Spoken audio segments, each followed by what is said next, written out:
Hey there. Hey, I'm really tired today, but I wanted to get on here and share a little bit about my alchemy process and what I'm, transmuting and transforming, looking into, looking at, and discovering. And so, it was a really fun weekend. Um, got to enjoy a paint pouring class on Saturday with a sweet, amazing group of friends and loved ones. And spend some time together playing and creating and sharing and participating. So that was always nourishing for me to share, offer, and receive. And so I'm grateful, that I get to choose that love for me and share it with we. And then Valentine's Day yesterday, got to spend an amazing, sweet, intimate day with my husband, and grateful for him and for our relationship and our partnership and our love that we choose to show up for and cultivate and attend to and honor. Yeah, nourish, attend to. And so, it was a weekend filled with lots of love and lots of play and lots of creativity, lots of pleasure and receptivity. And so those are all good things. Good things that I get to choose, good things that I get to invite and call in and be open to receiving and offering and sharing and giving and being. And so, it's been a ride around the wheel with all the feels and a little bit of everything. And just seeing how, like, it's all right and it's all right to be included in this experience um, through my own story and through like the larger grand story that's playing out and playing in, playing through life. So there was a few things that's been on my mind, a few things coming up for me to remind, to look at, so I can remind myself of what's really true, and what's mine and what's not mine. And just working through those things, playing with those things, looking into all those things. And just paying attention, observing when certain stories come up. So it is all about like the stories, the myths, the lies, and the scripts that we tell ourselves or we choose to take in, or that we're agreeing to, or that we reinforce, that we play in. And so I just catching myself at different times, like feeling a little bit frustrated and irritated that some of these myths and lies haven't been seen for what they are, But then I realize, like, that there's more than meets the eye, and all is in divine order and timing, and all is right, all is well, all is well, all is now. So allow to be here now and just, be with me now. Let it all go so I can be here now. And so, there has been like, a lot of pressure and tension. There's a lot of interesting astrology and the dance of the planets happening. Lots of squares, and that like really does like add to the tension. And so there's this opportunity, this window of opportunity to like do some shadow work and reconcile some inner conflicts while Mercury's been in retrograde. It's a good opportunity to like review certain lessons and go back and or be here and look into like what's past And if there's any residual, like lingering conflicts or resentments or um, disharmonic or dissonant like energetics that we can clear or that we can allow to fall away or that we can release or die to, so that we can, yeah, have a clear way, more of a clarity or a wider perspective or another vantage point to view the whole through and like make peace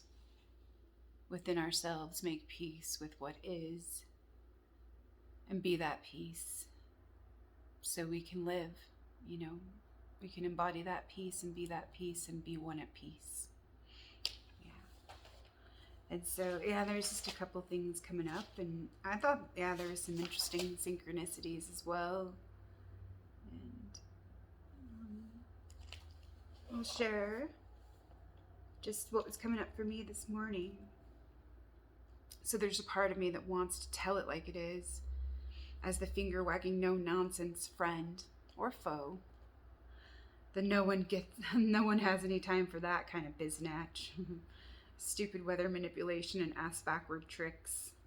Is this the one fighting against? Or am I just wanting to call out the BS? Self-righteousness, or am I just tired of this shit? Yeah, I don't really like it, but can I allow it to exist? The blind leading the blind. What I allow will persist, or what I resist will persist. What am I in resistance to? What am I willing to allow, and what am I allowing to continue?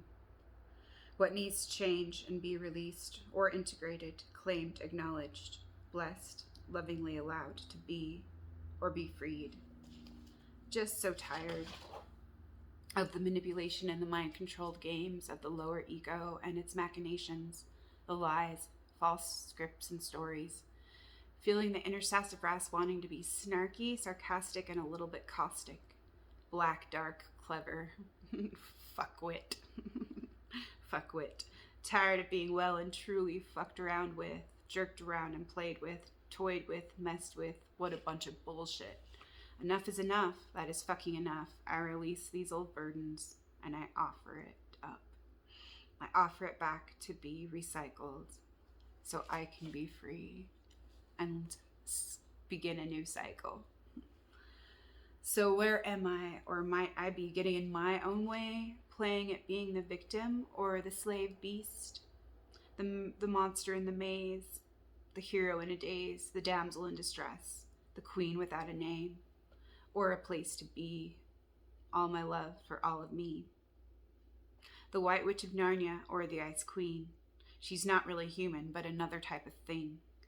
Primal, instinctual, untamed rage, or unacknowledged, unseen, unclaimed. Power. And all, like, these aspects of me, the shadow side, the mirror and the flame, Ereshkigal Inanna and the death stare of annihilation, the shaman's death and rebirth, the journey through the underworld, a letting go of all, a surrendering of all I've ever known, death and self-sacrifice to be reborn to life, to claim my inner kingdom, thy whole kingdom, queendom, all thou art, all I am, all we are, all she is, all her love, linking above and below, the inner to the outer, the old to the new. What do I get to choose? What is love asking? What does my love need from me, for me, through me?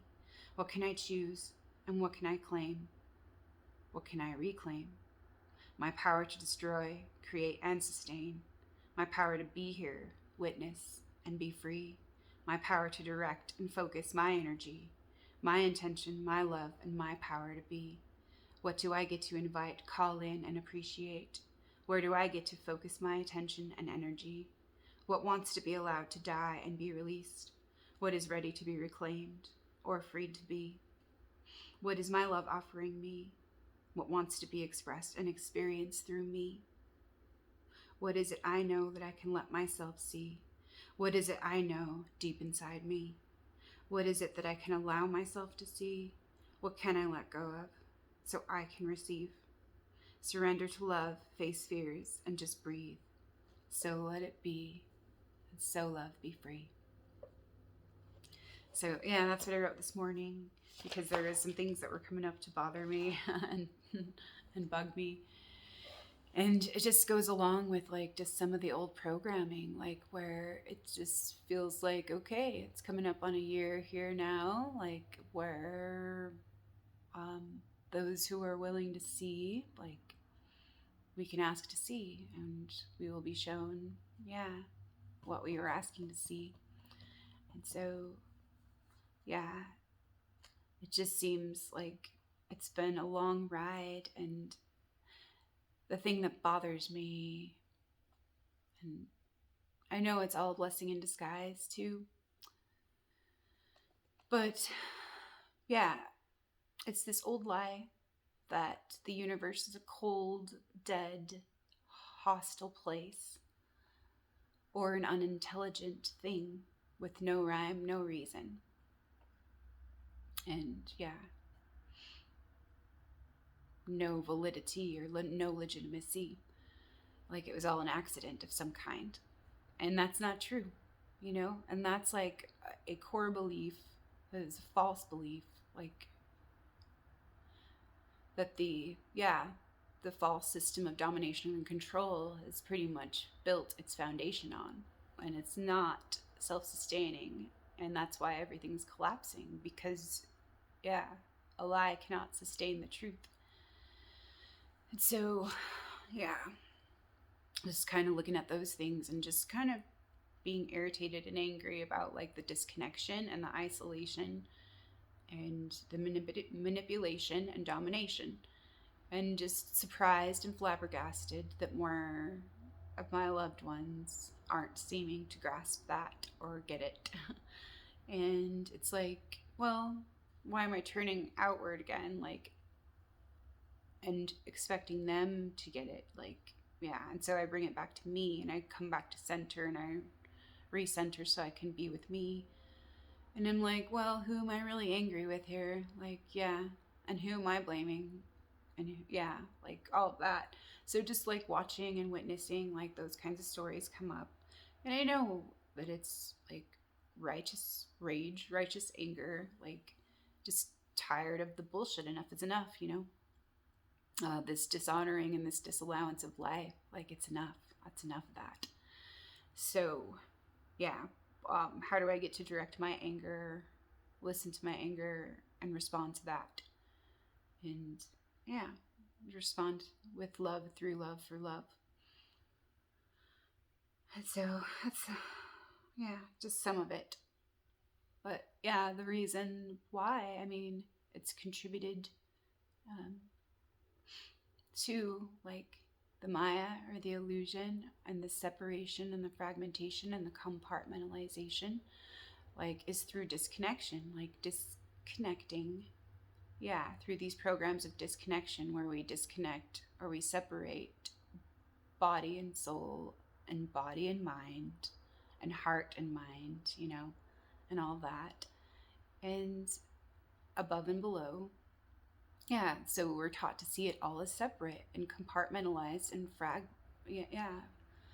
fragmented. And like, yeah, that's our mind, you know, our mind has been separated like into these fragmented parts. And so that's what we're reintegrating and reclaiming and retrieving and transmuting to harmonize, to self-realize. And so, yeah, it's just all in all, you know, like we're all on our own journey and we're all on our own path. And different levels of discovery and self-awareness and growth. Yeah, we just are where we're at. And so, yeah, just reminding myself of simple things like that. And then, yeah, honoring how I feel about, yeah, what I feel is lacking sometimes, but it's not. It's really not. It's an invitation to reclaim something and to redirect and to honor creative energy, to honor our power and our love, you know, to accept and to know like that we've all participated in creating what is. So how can we like be accountable and lovingly release, forgive, and be with what is, what's been created, what is now, so we can show up and be here right now and start consciously creating something new that's aligned with who we really are, with what we really desire, and through our hearts. So I did write like a couple different questions down today and some little prompts and suggestions and everything. But yeah, this first little part was just like first thing when I got up in the morning, and I was just kind of feeling, this is bullshit. Like, why can't we see through it already? Like, why aren't we past this yet? And so that's my impatience and my frustration. Like, it's not how I want it to be, and that's okay.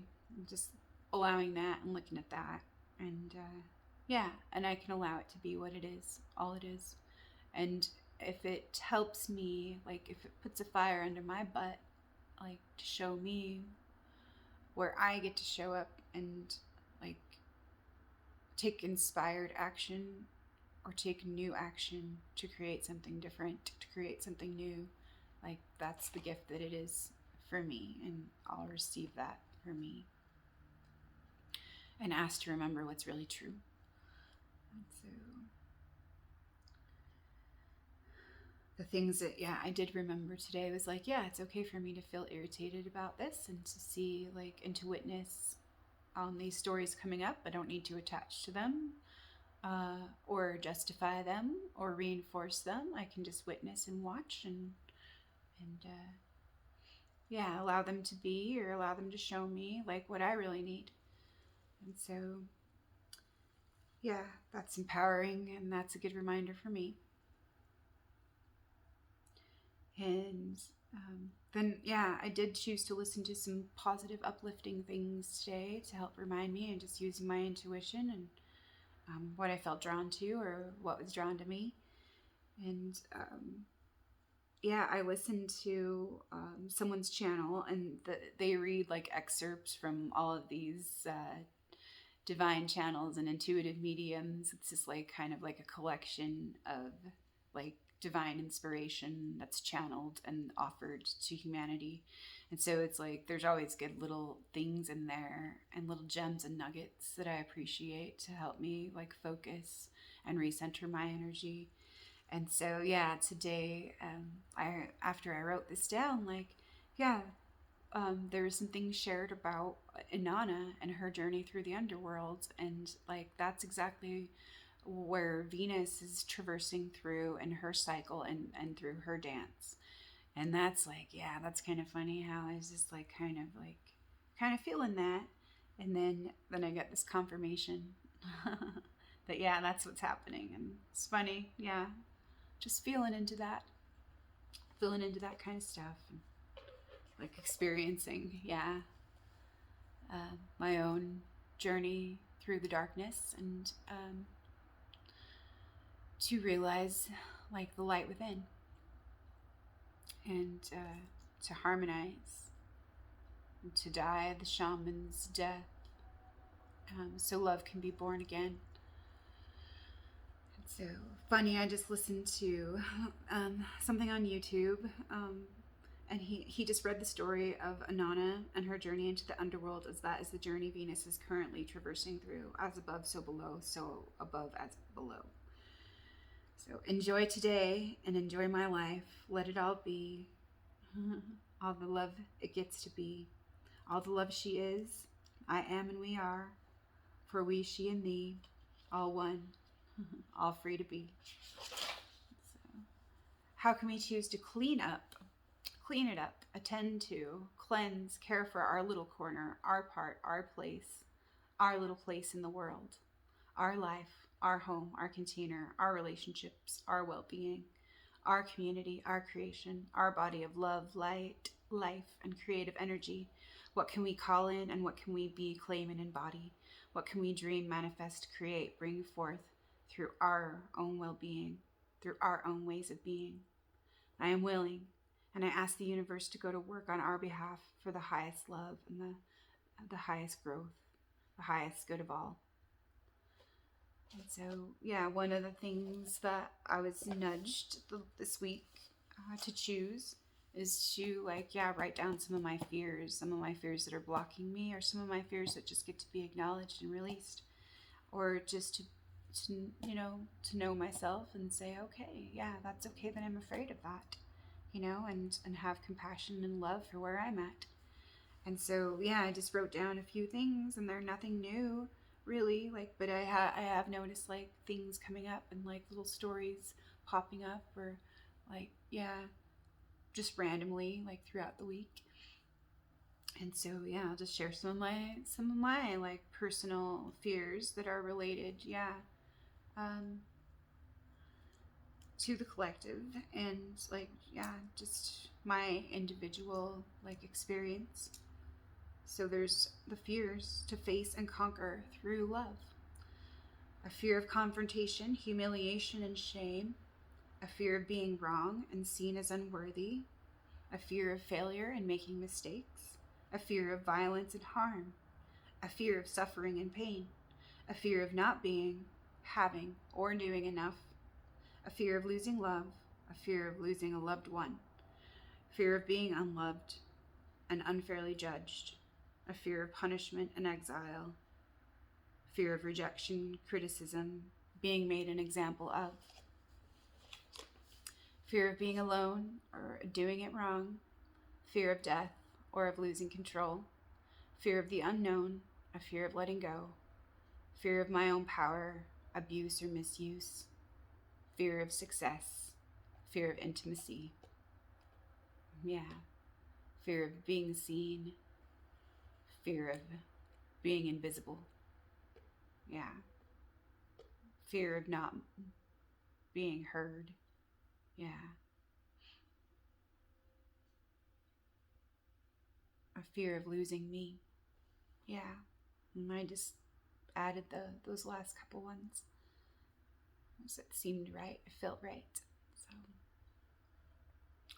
yeah, it's good to look at our fears and, like, acknowledge those fears, because our fears can show us, and, yeah, our fear has messages for us to show us what can be reclaimed and renamed and reordered, restructured, reframed.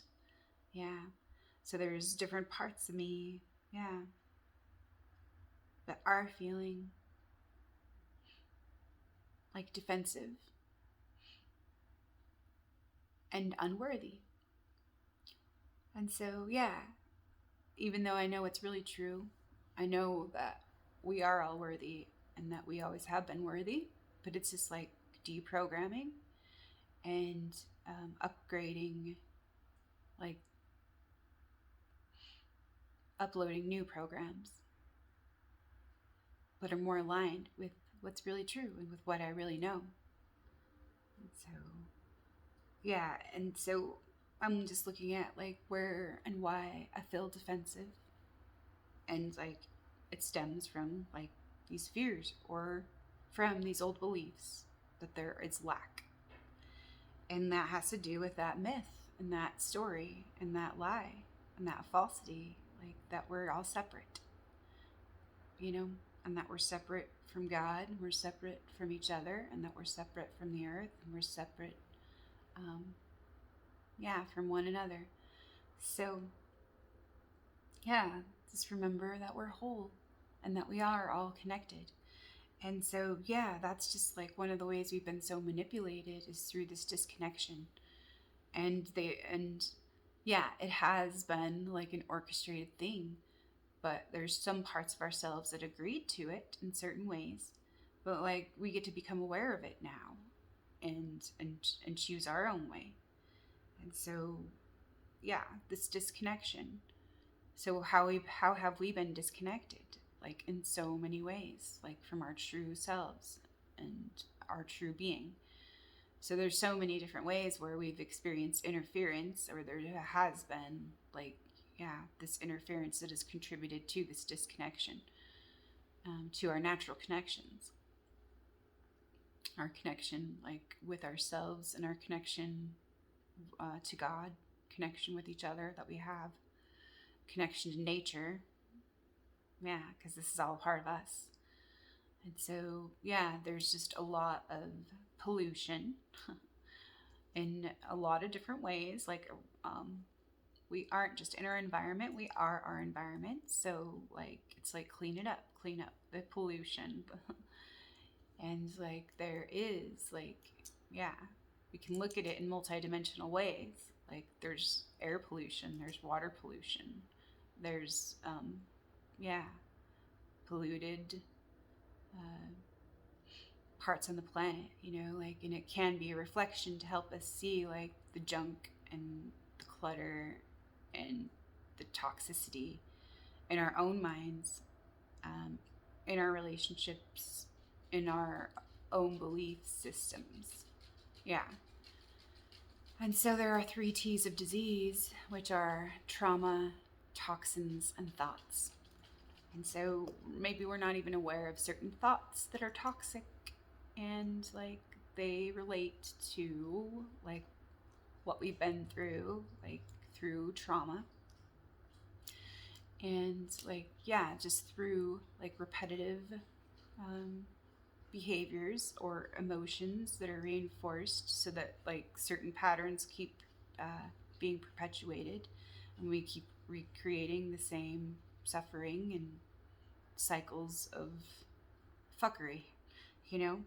And so, yeah, it's just kind of interesting to look at, like, where we've been disconnected from our own rhythms, from like the cycles and the seasons of our lives. And like, yeah, we can start to reconnect and become more aware and realize, like, yeah, that we're not separate from these cycles and from these patterns. Like, some patterns are artificial and some patterns are authentic, yeah, or organic. And so, yeah, what feels better or what feels more aligned with our energies, what feels right and true for us, and how can we like clear and purify our own minds? How can we be open to discover and remind ourselves what's really true? Reset our own minds, like reclaim our own minds. Yeah, without having like the outer stories and the outer myths and the outer narratives like pound us like and tell us how it is. And so, yeah, where have we been playing at being a victim, a tyrant, a judge, or the saboteur?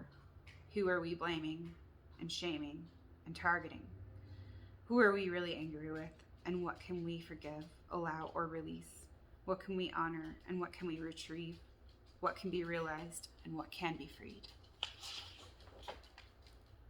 Can I allow all this to just fall away? What can I call in? What does love have to say? Love says, speak your truth and honor your ways. Honor your voice, honor all ways. Be true to love. Be true through your ways. Let go and let God. Trust and have faith. Let go and observe. Listen. Be free. Center, recenter. Remember to breathe. Be here a witness. Love, let it be. Calling in love and our sovereignty. The goddess alive. Our right to be. All of our love. Our legitimacy. Claim all that we are so love can be free. All that we are. Our love for all we. Self-care, self-respect, self-love, and self-knowing.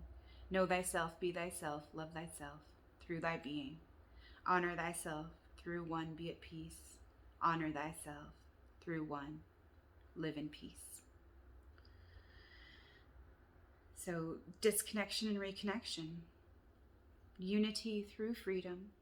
Love through integrity. Acceptance through union. Wholeness through inclusivity. Differentiation through duality. Harmony through love through diversity. Peace begins with me. Peace begins with me. I am this peace. I know this peace. I know this peace is me. And so, yeah, that's what I was working on today and just like sitting with today and receiving today. And then before, I started this video, I opened my book, Women Who Run with the Wolves by Clarissa Pinkola Estes. Flipped it open and it was interesting what came up. And so I wanted to share this one little passage with you about the body.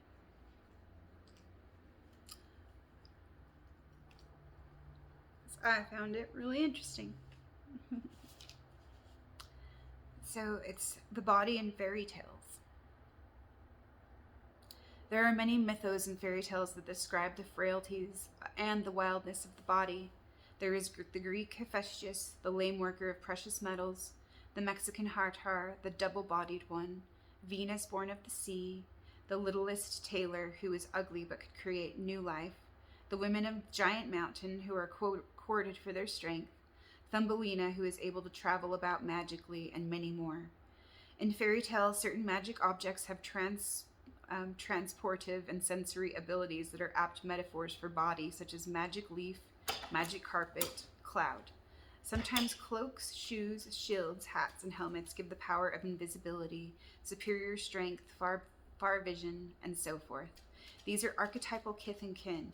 Each enables the physical body to enjoy deepened insight, hearing, flight, or protection of some sort for both psyche and soul. Before the invention of carriages, coaches, chariots, before the domestication of animals for hauling and riding, it appears the motif that represented the sacred body was the magical object. Articles of clothing, amulets, talismans, and other objects, when related to in a certain way, transported the person across the river or the world. The magic carpet is an excellent symbol of the sensory and psychic value of the natural body. Fairy tales in which the flying carpet motif appears mimic the not very conscious attitude toward body in our own culture. The magic carpet is at first thought to be quite ordinary and without much value. But for those who seat themselves in its dense pile and say, "Arise," the carpet instantly trembles, rises a bit, hovers, and then zoom, away it flies, transporting the rider to a different place, center, viewpoint, knowing.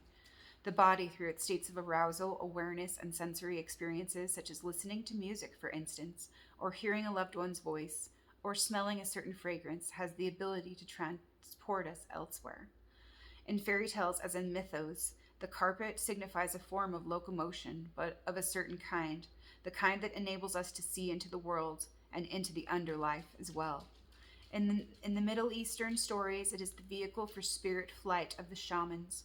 The body is no dumb thing from which we struggle to free ourselves. In proper perspective, it is a rocket ship, a series of atomic clover leaves, a tangle of neurological umbilici to other worlds and experiences. In addition to the magic carpet, there are other symbols for the body. One story in particular illustrates 3. This tale was given to me by Fatah Kelly. It is called simply The Tale of the Magic Carpet. In it, a sultan sends 3 brothers to search for the finest object on earth. Whichever brother is deemed to have found the ultimate treasure will win an entire kingdom. One brother searches and brings back an ivory wand through which one can see into whatever one wishes. One brother brings back an apple whose smell can cure any affliction. The third brother brings back a magic carpet that can transport a person anywhere simply by his thinking of the place. So which is the greater, asks the sultan, the ability to see far, the ability to heal and recover, or the ability for spirit flight? By turn, each brother glorifies the object he has found, yet the sultan finally waves his hand and proclaims, none of these is greater than the other. For without one, the others would be of no use. And the kingdom is given in equal shares to each brother. Embedded in this tale are potent images that allow us to imagine what a true aliveness of body really is. This tale and others like it describe the fabulous powers of intuition, insight, sensory healing, and the rapture hidden in the body. We tend to think of the body as this other that does its thing somewhat without without us, somewhat without us, and that if we treat it right, it will make us feel good. Many people treat their bodies as if the body is a slave, or perhaps they even treat it well but demand it follow their wishes and whims as though it were a slave nonetheless. Some say the soul informs the body, but what if we were to imagine for a moment that the body informs the soul, helps it adapt to mundane life, parses, translates, gives the blank page, the ink, and the pen with which the soul can write upon our lives? Suppose, as in fairy tales of the shape changers, the body is a god in its own right, a teacher, a mentor, a certified guide. Then what? Is it wise to spend a lifetime chastising this teacher who has so much to give and so much to teach? Do we wish to spend a lifetime allowing others to detract from our bodies, judge them, find them wanting? Are we strong enough to refute the party line and listen deep, listen true to the body as a powerful and holy being? The idea in our culture of body solely as sculpture is wrong. Body is not marble. That is not its purpose. Its purpose is to protect, contain, support, and fire the spirit and the soul within it. To be a repository for memory, to fill us with feeling. That is the supreme psychic nourishment. It is to lift us and propel us, to fill us with feeling, to prove that we exist, that we are here, to give us grounding, heft, weight. It is wrong to think of it as a place we leave in order to soar to the spirit. The body is the launcher of those experiences. Without body, there would be no sensations of crossing thresholds. There would be no sense of lifting, no sense of height, weightlessness. All that comes from the body is the rocket launcher. In its nose capsule, the soul looks out the window into the mysterious starry night and is dazzled. So, yeah, I freaking appreciate that because it just goes along with everything that I had been contemplating and a lot of what I had written. And so, yeah, I like those kinds of winks. And yeah, and I'm thankful, yeah, like to receive like those synchronicities and those confirmations. And yeah, that contribute, yeah, to my learning and my growing and my becoming, my self-realization. And so, yeah, there's a quote that I have heard and that I have shared before, that was right before that. So a woman cannot make the culture more aware by saying change, but she can change her own attitude toward herself, thereby causing devaluing projections to glance off. She does this by taking back her body, by not forsaking the joy of her natural body, by not purchasing the popular illusion that happiness is only bestowed on those of a certain configuration or age, by not waiting or holding back to do anything, and by taking back her real life and living it full bore, all stops out. This dynamic self-acceptance and self-esteem are what begins to change attitudes in the culture. So, yeah. This encouragement to begin trying to carve her body is remarkably similar to the carving, burning, peeling off layers, stripping down to the bones the flesh of the earth itself. Where there is a wound on the psyches and bodies of women, there is corresponding wound at the same site in the culture itself, and finally on nature herself. In a true holistic psychology, all worlds are understood as interdependent, not as separate entities. It is not amazing that in our culture there is an issue about carving up a woman's natural body, that there is a corresponding issue about carving up the landscape, and yet another about carving up the culture into fashionable parts as well. Although a woman may not be able to stop the dissection of culture and lands overnight, she can stop doing so to her own body. The wild nature would never advocate the torture of the body, culture, or land. The wild nature would never agree to flog the form in order to prove worth, prove control, prove character, and be more visually pleasing or more financially valuable. And so, yeah, it is all about our worth and our worthiness and our value and our beliefs about that, or like what we really know to be true about that. And so, yeah, there's some things to look at there. And yes, my board, some of my boards that I made last week, and like certain things that, yeah, kind of are coming up for me that I'll just, oh, I'll just realize, oh, there's that. And so, like, keep body and soul together. Yeah. Like,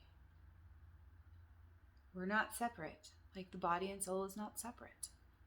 And yeah, we feel like we need to be free or transcend this body, or this earthly reality to like get to heaven. But that heaven, yeah, heaven lives within us. And so, yeah, that's part of the shaman's death too. Number 13 in the tarot, death. And so the kingdom of heaven lives within my flesh. The kingdom of heaven is alive within my flesh. Yes. So it's not separate. And it's not something to be devalued or discarded. It's something to be honored and something, yeah, to be respected and something to be treasured and cherished and appreciated and listened to. Yeah. So let's listen. Let's come to our senses. Yeah. So it's the circle. It's all about the circle of all things. And wholeness, completion, inclusivity, continuity, integrity, fullness, and belonging, eternal energy and motion, mobility, immortality, infinity, the beginning and the end, change and unity, nurturing support, all sacred connections, the spirit, soul source, sun, moon, cosmos, the great hoop, wheel of life, the self in relation to the whole, cycles of movement of the heavens and the earth, never-ending momentum. Circle magic, protection, infinite nature, universal, sacred and divine, embodies spiritual energy, source of life, union, unified balance, geometric archetype of the psyche, self-awareness. And so, yeah, the zero, the womb, the cosmos, the sun, the self, the cell, the eye, the iris, and the lens, initiation, everything, revolution. Evolution. Yeah. Transcendence. The trance that ends the dance, or the dance that ends the trance. There's something to that. Yeah, it's funny. But the circle, yeah, and the still point within the circle, that's 0 point. And so let's come back to center, come back to ourselves, come back to our lives, come back to our breath. Like, yeah, come back to now, come back and be here now. Yeah. Begin again. And so, yeah, there was something else.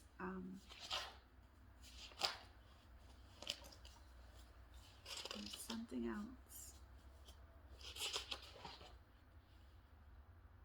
Where have we been the most intolerant, like, of ourselves or each other? Where have we been the most stubborn and rigid? Like, where are those areas that we can look at and we can become aware of? Like, where we've been stubborn and rigid? Where have we shut down or disowned or rejected our own power? Where have we, like, denied our own love within? So this may be where it all starts to break down and come apart and collapse. So remember to bend and dance in the wind, to dance with the wind. Remember to open and breathe, begin again. Real eyes, realize, realize. Real eyes, realize, real eyes, realize. So the stories and the scripts of separation, fragmentation, compartmentalization. Yeah. So sometimes we need to come apart. Come apart, yeah. And yeah, how does that relate to our mentalization? Like, if we see ourselves as separate, if we see ourselves as one apart, rather than one part of the whole, one whole part. So how does that affect, what we see with our eyes? And yeah, are we seeing through our own eyes? Are we seeing through a superimposed lens that we've taken to be like our own eyes? Like, yeah, the descriptions and myths and stories and lies. Like, where are we operating from? What can we realize? So, if this myth, the world is a cold, dead, hostile, dark place, was allowed to show us like what was really true, or help us remember and remind that the world is an inviting, intelligent, magical place. It's a play filled with life, beauty, and all good things. It's a playground for God and Goddess to be one through all of love's ways. And so, yeah, just remembering those things. Like, just allow all her ways, allow all love's ways, and allow, like, ourselves, like, the freedom to be, the freedom to learn, and the freedom to change, the freedom to let go, and, yeah, the freedom to be, the freedom to learn, the freedom to be free. Yeah, to be whole, well, full, and free. So, yeah, it's just hard letting go. And I feel like, yeah, it's just one way that we have learned to protect ourselves. It's like, yeah, to hold on to what we think we know. And yeah, it can be scary to trust and let go, and to face the unknown. Yeah, so some of those are they're all legitimate fears, but like, we get to face them and conquer them. And it's not like the mountain that we conquer, it's ourselves. And so, yeah, how can we be love for ourselves as we're going through this dark night of the soul and this descent into the underworld, so that we can reclaim our light, going into the darkness and facing death, so that we can be reborn again in through life and claim like our whole kingdom. Yeah. And realize that death, yeah, is a gift that gives back to life. And so, yeah, I am reminded of that story of Inanna and Ereshkigal, and I do want to share it with you, and I'll do my best. Yeah. Ask what wants to be expressed. And so, Inanna was the queen of heaven. Yeah, she's the queen of the above. And her sister summoned her to the great below. And so Inanna starts her journey of descent to see her sister. Yeah. Going to the underworld, she needs to pass through 7 gates. And at each gate, she is required and asked to let go of one of her precious jewels, adornments. Yeah. And like, it almost seems like parts of herself that she's ready to let go of in order to continue this journey. And so at each gate, she removes a piece of finery, of cloth or jewelry, yeah, as entry way through the gate. And she comes to the last gate and offers up the last thing that she has to give, the last thing that she has like to offer back. And then she's completely naked, completely exposed, completely transparent, yeah, and vulnerable. She enters the underworld, and she meets her sister, and her sister Ereshkigal stares her down and annihilates her with the death stare, a single look, eye to eye. She comes face to face with her sister, and her sister has been ignored and forgotten, neglected, rejected, exiled, dishonored, and disallowed. Her rage is infinite, and she hasn't ever had a witness to be able to express it to and be seen. And so there are two compassionate beings, that come down to the underworld to ask for mercy. Anana has been hung on a meat hook, and her body's been hanging there for 3 days. And these two compassionate helper beings come down to ask to return the Queen of Heaven to her rightful place. And they give Ereshkigal the biggest gift that was needed. They mirror back to her own suffering and pain. They witness and they offer back to her that compassion through that witnessing. And Ereshkigal is so moved by this because no one has ever witnessed her pain and allowed her to express it through her own pain, through her own ways. And because of this gift, she does take pity, and she does feel empathy and compassion, and she chooses to return her sister to her rightful place. And they become one. They become one and rejoin. It's a reunion of the two that are one.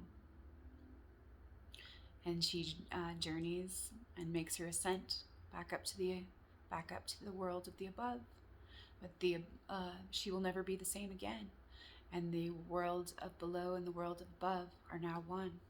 And she is the queen of the great below and the above. And so they are one. She's never the same again because she needed to let go of all she ever knew and all she ever loved so that she could be reborn again through this death's gift of love. And so that's a story that's always spoken to me and always held a lot for me. And so we can relate it to our own journey of descent and ascent. And we are going deep into the underbelly of the darkness that we haven't seen before, and all those darkest parts, and those the darkest parts that we've rejected about ourselves. And we go there with love and a willingness, receptivity, to let go and to die to all we've ever known so that we can, become whole and become one. So that's my wish and my hope and my intention, in my little corner of the world. To focus my attention and to be at one with myself. Even when, I feel there are inner conflicts, just holding the tension between the two and letting the third point of view come through. Letting the third be born through. Through the cooperation and the appreciation of the two. That we can birth the one through. And so thanks for listening. Happy alchemy and happy healing and happy journeying, even when it's hard. Let's love ourselves through this darkest night and this hardest part. And what can we call in? What can we invite? And what help can we call on? And what can we open to? What can we let go of? What can we release? What can we forgive? And who can we be? Who can we be for ourselves? Right now, right in this moment, for all of us now. Be love for yourselves. Be true and be well. Be love for yourself. Be all. Be one now. Be at peace. Be love for yourself. Choose life. Choose love. choose wholeness for yourself. All right, be well.